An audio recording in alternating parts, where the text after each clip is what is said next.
Hello student, this is Deepak Karma and welcome back to maths point. तो हमने chapter 1 start कर दिया था। हमारा प्रीवियस लेक्चर में हमने देख लिया था फंडामेंटल थ्योरम ऑफ अरिथमेटिक, और आज हम बात करने जा रहे हैं एलसीएम एंड एचसीएफ। तो ये भी बहुत इंपॉर्टेंट टॉपिक है, यहाँ से भी क्वेश्चन बनते हैं। ठीक है, हम देखते हैं एलसीएम एंड एचसीएफ क्या होता है। तो छोटी क्लासेस में भी आपने पढ़ा होगा एचसीएफ और एलसीएम क्या होता है। एचसीएफ क्या होता है? एचसीएम का फुल फॉर्म होता है that is highest common factor, highest common factor. And LCM का फुल फॉर्म होता है लोएस्ट कॉमन मल्टीपल। सभी को पता है क्योंकि जूनियर क्लासेस में भी आप पढ़ के आए हैं what is HCF and what is LCM, लेकिन यहाँ पर थोड़ा सा अलग हो सकता है, कोई ट्रिकी क्वेश्चन यहाँ पर बन सकते हैं। ठीक है, तो एचसीएफ और एलसीएम जैसे कि हम देख रहे हैं कि एचसीएफ का जो फुल फॉर्म होता है हाईएस्ट कॉमन फैक्टर, तो वहाँ पर लिखा हाईएस्ट, यहाँ पे उल्टा सिस्टम चलता है। एचसीएफ का फुल फॉर्म हाईएस्ट होता है, लेकिन इसका जो आंसर होता है वो लोएस्ट होता है। इसका जो आंसर मिलेगा आपको छोटा नंबर मिलने वाला है। ठीक है, और एलसीएम में यहाँ लिखा होता है लोएस्ट कॉमन मल्टीपल, लोएस्ट लिखा हुआ है, लेकिन इसका जो आंसर होता है ना वो हाईएस्ट होता है, मतलब ग्रेटर नंबर होता है। ठीक है, तो समझते हैं कि एलसीएम और एचसीएफ फाइंड कैसे करते हैं। तो थोड़ा हम थ्योरेटिकल समझ लेते हैं, फिर हम एग्जांपल के थ्रू समझने की कोशिश करेंगे। ठीक है, इधर देखना एलसीएम हम कैसे फाइंड, एचसीएफ कैसे फाइंड कर सकते हैं। तो भैया एचसीएफ क्या होता है, एक्चुअल एचसीएफ क्या होता है, product of each common prime factor, product of each common prime factors involve in factorization. HCF कैसे फाइंड करते हैं भैया? एचसीएफ की वैल्यू क्या होती है? एचसीएफ की वैल्यू होती है प्रोडक्ट होती है, किसका प्रोडक्ट होती है? प्रोडक्ट ऑफ स्मॉलेस्ट पावर, यहाँ पे लिख लेना product of smallest power of each common prime factor. ठीक है, जो कॉमन प्राइम फैक्टर होते हैं उसके स्मॉलेस्ट पावर का जो प्रोडक्ट होता है वो उसे हम एचसीएफ कहते हैं। उसे हम क्या कहते हैं? एचसीएफ। मैंने अभी बताया था कि एचसीएफ हाईएस्ट होता है, लेकिन जो उसका आंसर होता है वो लोवेस्ट होता है। यहाँ पर आपको स्मॉलेस्ट पावर देखना है, मैं लिखा हाईएस्ट है, पावर कौन सी देखना है? स्मॉलेस्ट। उसी तरह अगर हम एलसीएम की बात करें तो एलसीएम क्या होता है? एलसीएम होता है product of greatest power of prime factors involve in factorization. देखो दोनों की डेफिनेशन में अंतर है, थोड़ा सा माइनर आपको डिफरेंस यहाँ पर दिखने वाला है। एचसीएफ क्या होता है? प्रोडक्ट होता है स्मॉलेस्ट पावर का, मतलब स्मॉलेस्ट पावर वो भी किसकी? कॉमन प्राइम फैक्टर, मतलब जो कॉमन प्राइम फैक्टर है उसकी ही स्मॉलेस्ट पावर का प्रोडक्ट करना है भैया। जो कॉमन नहीं है उसको इग्नोर करो, उसको देखना भी नहीं है। जो कॉमन नहीं है एचसीएफ में उसको देखना भी नहीं है, केवल कॉमन प्राइम फैक्टर का की स्मॉलेस्ट पावर का ही मल्टीप्लिकेशन करेंगे। और एलसीएम क्या कहता है? एलसीएम होता है प्रोडक्ट ऑफ ग्रेटेस्ट पावर। एक बार फिर से देखिए, एलसीएम का फुल फॉर्म होता है लोवेस्ट कॉमन मल्टीपल। स्टार्टिंग होती है लोवेस्ट से, लेकिन जो पावर लोगे ना वो पावर ग्रेटेस्ट लेना है, उल्टा सिस्टम है यहाँ पर। Product of greatest power of prime factors involved in factorization. आप यहाँ देखेंगे आपको यहाँ कॉमन दिखाई नहीं दे रहा है, क्योंकि एलसीएम में कॉमन नहीं सबको लेना भैया। एलसीएम भेदभाव नहीं करता। ठीक है, एलसीएम में कोई डिस्क्रिमिनेशन नहीं है, वो सबको, सब आए सब आओ भैया, सबको मौका दिया जाएगा। यहाँ पे लिखा है product of greatest power of prime factors involved in factorization, मतलब फैक्टराइजेशन में जितने भी प्राइम फैक्टर इन्वॉल्व है सबको मौका दिया जाएगा, सबका प्रोडक्ट करना है। ठीक है, लेकिन जो कॉमन है उसकी ग्रेटेस्ट पावर लेंगे। अगर आपको थ्योरेटिकल नहीं समझ में आया तो आइए कुछ एग्जांपल लेके सोल्व करते हैं। ठीक है, एग्जांपल लेते हैं। क्वेश्चन हमने लिया, यहाँ पर हम क्वेश्चन ले लेते हैं। क्वेश्चन है हमारे पास, find the HCF and LCM of 6 and 20। आपको 6 and 20 का एलसीएम और एचसीएफ दोनों फाइंड कर रहे हैं। ठीक है, तो एलसीएम और एचसीएफ हम प्राइम फैक्टराइजेशन की हेल्प से फाइंड कर सकते हैं, और प्राइम फैक्टराइजेशन तो आपने 6th में सीखा होगा, 7th में, 8th में, सभी को आता है। एक बार फिर से देख लीजिए। तो हम पहले 6 का प्राइम फैक्टराइजेशन करेंगे। इस तरीके से करते हैं, इसको एलसीएम कहते हैं क्या? बहुत सारे बच्चे इसी को एलसीएम कहते हैं। ये टेबल बना दी ना, बोले सर यही एलसीएम है। अरे दादा ये एलसीएम नहीं है, ये प्राइम फैक्टराइजेशन, ये मेथड है, ये एलसीएम फाइंड करने का एक मेथड है। इसी मेथड से तो हमने क्लास 8th में स्क्वायर रूट भी तो फाइंड किया था। अरे याद करो, find the square root of the following number with the help of prime factorization method. तो इसे प्राइम फैक्टराइजेशन कहते हैं, एलसीएम नहीं कहते। एलसीएम तो निकल के आएगा आंसर, ठीक है। तब 6 का प्राइम फैक्टराइजेशन करेंगे तो 2 से करेंगे तो 3 टाइम, 3 से करेंगे तो 1 टाइम, तो 6 का प्राइम फैक्टराइजेशन हो गया। उसी तरीके से हम अब प्राइम फैक्टराइजेशन करेंगे, हमारे पास सेकंड नंबर है 20 का, तो 2 से करेंगे तो 10 टाइम जाएगा, 2 से करेंगे तो 5 टाइम जाएगा, 5 से करेंगे तो 1 टाइम जाएगा। तो आप देख रहे हैं प्राइम फैक्टराइजेशन में हमने दोनों के प्राइम फैक्टर यहाँ पर निकाल चुके हैं। 6 के प्राइम फैक्टर ये है, 20 के प्राइम फैक्टर ये। आइए उनको राइट कर देते हैं। तो 6 को हम लिख सकते हैं 2 times 3। In the same way 20 को मैं राइट कर सकता हूँ 2 टाइम्स 2 टाइम्स 5। अगर हम एचसीएफ की बात करें कि सर इनका एचसीएफ क्या होगा, तो एचसीएफ में अभी हमने बात किया सर केवल कॉमन प्राइम फैक्टर को ही हम देखेंगे, जो कॉमन नहीं है उनको इग्नोर करेंगे। एचसीएफ डिस्क्रिमिनेशन करता भैया, जो कॉमन नहीं है दूर हट जाओ मेरे से, ठीक है। कॉमन जो नहीं है वो दूर हट जाओ, मैं केवल कॉमन वालों की ही बात करता हूँ। तो जो कॉमन है तो बोले 2 कॉमन है भाई साहब, तो 2 ले लो बस। और कोई कॉमन है? अगर सर 1 और 2 कॉमन होता तो क्या करते? 1 और 2 कॉमन होता तो 2 और 2 का मल्टीप्लाई करते, यहाँ से भी 1 2 लेते, अगर 1 और होता तो वहाँ से भी 1 2 लेते, दोनों का प्रोडक्ट कर देते, तो एचसीएफ 4 आ जाता। कभी 1 और 2 होता तब, लेकिन अभी हमारे पास एक ही 2 कॉमन है तो एचसीएफ केवल 2 हो जाएगा। Is that clear?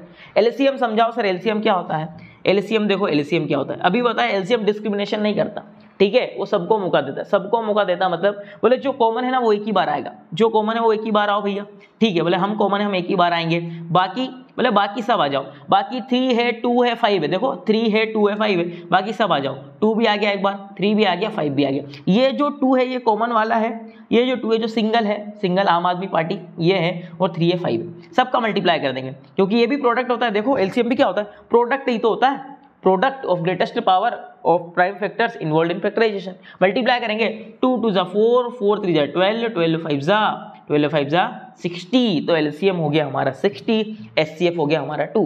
अरे बात समझ में आ रही है? बोले सर ये तो हमको पहले से ही आता था, तो पहले से ही आता था तो और भी अच्छी बात है, लेकिन यहाँ पर आपको इसको और अच्छे से करना है कि आप जनरली देख के ही बता पाओ कि इसका एलसीएम ये होगा, इसका एचसीएफ ये होगा।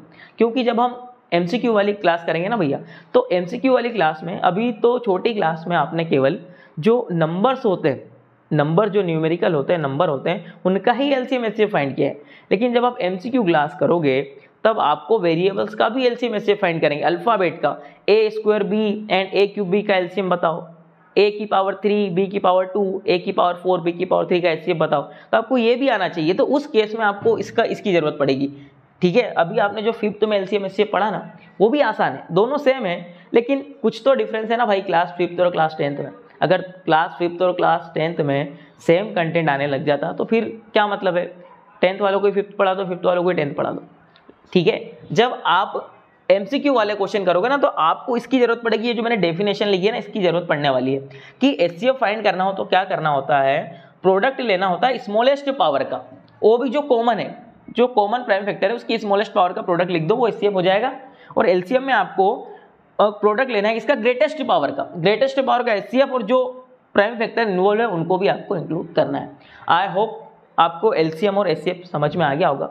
लेकिन इसमें केवल इतना ही नहीं है, आपने 5th से 6th क्लास में एक फॉर्मूला भी पढ़ा होगा, product of 2 numbers is equals to LCM of A B into HCF of A B.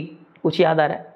अगर नहीं याद आ रहा है तो अभी हम उसको डिस्कस कर लेते हैं, क्योंकि उस पर भी बेस्ड एलसीएम और एचसीएफ से क्वेश्चन बनेगा भैया। एक बात ध्यान रखना, क्योंकि पहले ही सीबीएसई ने चैप्टर 1 से सिलेबस रिड्यूस कर दिया है, यूक्लिड डिवीजन लेमा को टाटा बाय बाय कह दिया, ठीक है।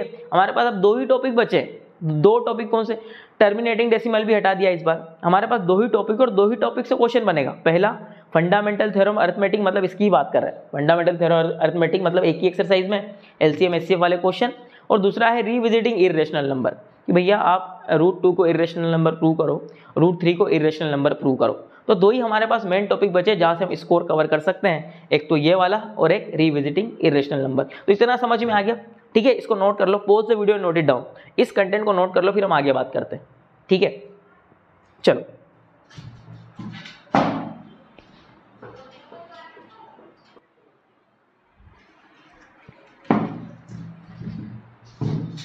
चलिए, तो अभी हमने एलसीएम और एचसीएफ देख लिया, लेकिन एक जो मोस्ट इंपोर्टेंट टॉपिक है उसकी बात करते हैं। क्या है वो? देखो, हमने कहा if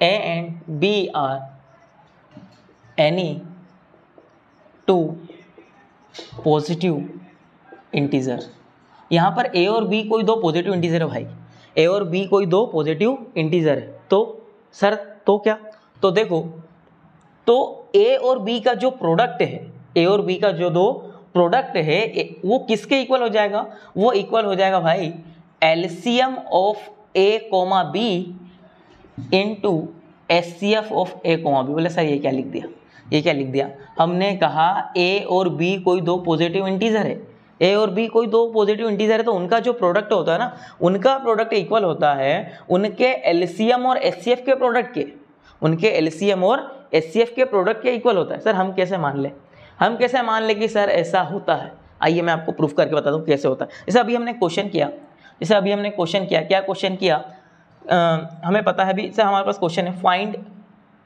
find the LCM and HCF of 6 and 20 and verify the relation. कौन सा रिलेशन की बात कर रहे हैं हम, यही वाले रिलेशन की बात कर रहे हैं, ये वाला रिलेशन को वेरीफाई करो, ठीक है। आप क्वेश्चन में समझ जाना कि सर इसी रिलेशन की वेरीफाई कर रहे हैं, इसी रिलेशन की बात कर रहे हैं, ठीक है। तो अभी आपने 6 and 20 का एचसीएफ एलसीएम तो निकाल ही लिया, अभी निकाला आपने, एक बार फिर से बता देता हूँ, फिर से एक बार देख लो। फिर से अगर हम एक बार 6 और 20 के एचसीएफ और एलसीएम की बात करें तो प्राइम फैक्टराइजेशन क्या हो जाएगा, 6 का 3 टाइम जाएगा, 3 से 1 टाइम जाएगा। अगर हम 20 के प्राइम फैक्टराइजेशन की बात करें तो 2 से 10 टाइम जाएगा, 2 से 5 टाइम जाएगा, 5 से 1 टाइम जाएगा। तो 6 is equal to 2 times 3 and 20 is equal to 2 times 5। Okay, अगर हम एचसीएफ की बात करें तो एचसीएफ क्या निकला, अभी हमने देखा कि सर कॉमन फैक्टर केवल 2 है, कॉमन फैक्टर केवल 2 है, तो एचसीएफ इज इक्वल टू 2। अगर एलसीएम की बात करें तो एलसीएम हो जाएगा, अभी हमने देखा सर यहाँ से 2 लेना है, सर यहाँ से 2 लेना है, एक और लेना है 2 × 3 × 5, क्योंकि यही है अभी हमने देखा 2 × 4 4 × 12 12 5 60। तो हमें एलसीएम और एचसीएफ दोनों मिल गया, 2 और 60 का एलसीएम और एचसीएफ दोनों मिल गया। सर ये वाला रिलेशन वेरीफाई करो, ये वाला रिलेशन मतलब a × b मतलब सर 2 × 60, सर 2 × 60। मैं एक बार फिर से लिख देता हूँ यहाँ पर कि आपको आसानी से समझ में आ जाए, क्या कि यही वाला रिलेशन वेरीफाई कर रहे हैं कि sir a × b will be equal of LCM of a, b into HCF of a, b। तो a, b, a stand for 2 and b stand for 60। हमारे 6 a हमारे पास 6 है, b 20 है, सॉरी हमारे पास जो दो नंबर है a हमारा क्या हो गया 6 और b हमारा क्या हो गया 20, ये हमारा a और b है, ठीक है, a और हमारा b है। तो a हमारे पास 6 है और b हमारे पास 20 है, तो इन दोनों का जो प्रोडक्ट है ना, इन दोनों का जो प्रोडक्ट है वो किसके इक्वल होगा, इनके एलसीएम और इनके एचसीएफ, इनके ही एलसीएम और इनके ही एचसीएफ के इक्वल होने वाला है। देखो तो इनका एलसीएम क्या है, इनका एलसीएम ये है, इनका एलसीएम 60 है, इन ए और बी का एलसीएम 60 है, इनटू इन्हीं का जो एचसीएफ है, ए और बी का जो एचसीएफ है वो कितना है 2। अभी हमने यहाँ पे निकाला कि 6 और 20 का जो एचसीएफ है वो 2 है और 6 और 20 का जो एलसीएम है वो 60 है। तो हमने लिखा कि 6 × 20 मतलब इन दोनों का जो प्रोडक्ट है वो इक्वल हो जाएगा एलसीएम ऑफ 6 and 20 मतलब 60 और HCF of 6 and 20 is equal to 2। तो अगर हम मल्टीप्लाई करते हैं तो मिलेगा 6 × 2 = 12, so we will get 120 and again 2 × 6 = 12, so we will get 120, so we can say LHS is equal to RH। अरे प्रूव हो गया भैया, अरे प्रूव हो गया ना। तो यहाँ से आप इस फॉर्मूले का यूज करके आप डायरेक्टली एचसीएफ भी फाइंड कर सकते हैं, डायरेक्टली एलसीएम भी फाइंड कर सकते हैं। ये हम देखेंगे एग्जाम्पल के थ्रू। आइए इसका एग्जाम्पल देखते हैं, एनसीईआरटी में जो एग्जाम्पल आपको गिवन है उसका एक क्वेश्चन करते हैं, आइए इसको समझते हैं। देखिए हमारे पास एग्जाम्पल है, अभी जो हमने कॉन्सेप्ट की बात की उसी कॉन्सेप्ट पर बेस्ड एक एग्जाम्पल देख लेते हैं कि अगर क्वेश्चन हमारे सामने आएगा तो हम उसे कैसे डील करेंगे। ठीक है, क्वेश्चन है हमारे पास, find the HCF of 8 and 648। First you have to find the HCF of 8 and 648 by prime factorization method, hence find the LCM। पहले आपको 8 और 648 का HCF फाइंड करना है और फिर उसका LCM फाइंड करना है। ठीक है, तो HCF तो हम प्राइम फैक्टराइजेशन मेथड से ही फाइंड करेंगे, HCF तो हम वैसे ही फाइंड कर लेंगे, लेकिन LCM के लिए अभी हम जो फॉर्मूला पढ़े हैं उसे यूज़ करेंगे। ठीक है, पहले देखो, पहले हम क्या फाइंड करते हैं, HCF फाइंड करते हैं। तो 8 और 648 का क्या लेना पड़ेगा, प्राइम फैक्टराइजेशन। तो 2 से करेंगे तो ये जाएगा 2 4 = 8, अगेन 2 से करेंगे तो 2 टाइम, अगेन 2 से करेंगे तो 1 टाइम। उसी तरीके से अगर मैं 648 का प्राइम फैक्टराइजेशन करते तो 2 से जाएगा 2 3 = 6, 2 2 = 4, 2 4 = 8, अगेन 2 से करेंगे तो 2 1 = 2, 2 6 = 12 एंड 2 2 = 4, अगेन 2 से करेंगे तो 8 and 1। नाउ 2 से होगा नहीं क्योंकि लास्ट में 1 आ गया। 3 से करेंगे तो 3 2 = 6 एंड 3 7 = 21, अगेन 3 से करेंगे तो 3 9 = 27, अगेन 3 से करेंगे तो 3 दिया 9। मैं इतना फास्ट इसलिए कर रहा हूँ क्योंकि आपको पहले से ही प्राइम फैक्टराइजेशन आता है, ठीक है, आपको पता है, अगर नहीं पता होगा तो हम उसको आसानी से लेते हैं।